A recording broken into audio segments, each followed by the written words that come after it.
The 20th Century and Conclusion. We will start in 1893 when Paul Taffanel became the professor at the Paris Conservatory. With his introduction also came the masterclass format, in which a flute lesson would be given to a student from Taffanel in front of their fellow conservatory students.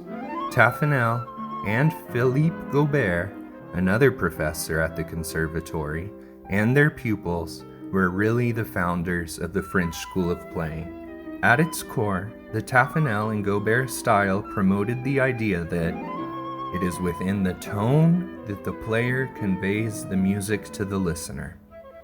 After World War I, Gobert finished the method Taffanel wasn't able to in 1923. Marcel Moïse was one of these students of Taffanel and Gobert and was part of the French school.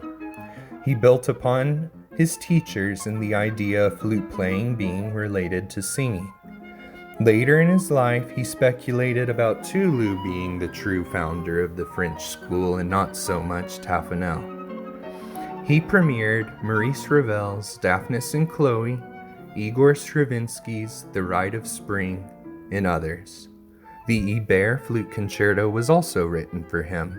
Moïse left behind his theories on tone development in his De la Sonorité. Another thing that happened in the early 20th century was the new and rapidly growing recording industry. The main initial effect of recording was that instruments went away from a bold blended sound to a more individualistic, brilliant tone, so each instrument could be heard.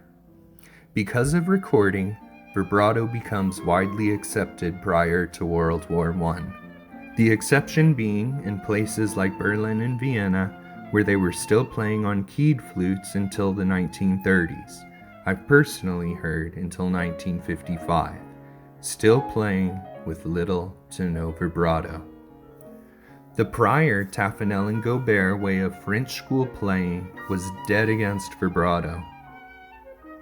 Vibrato distorts the natural character of the instrument and spoils the interpretation, fatiguing quickly a sensitive ear.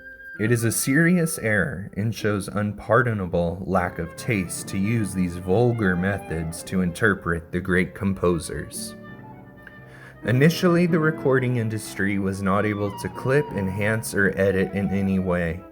That also meant that if you wanted to record a piece, it had to be done entirely in one take.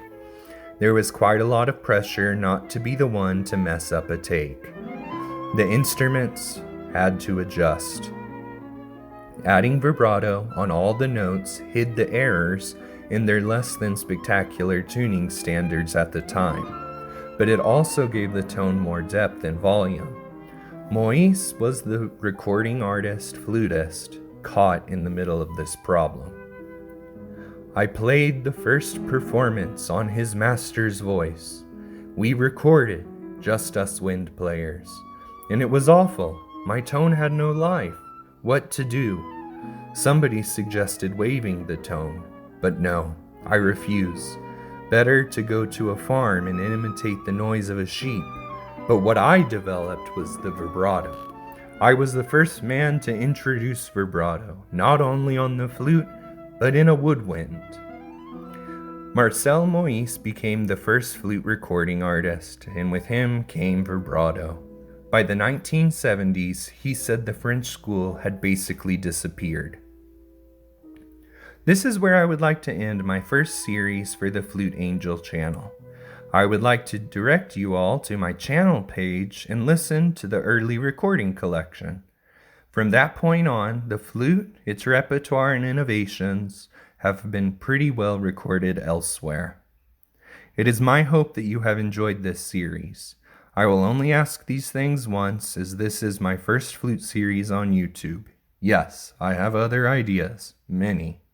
So, please like, subscribe, and most importantly, please check out my Patreon page, which has some unique offers.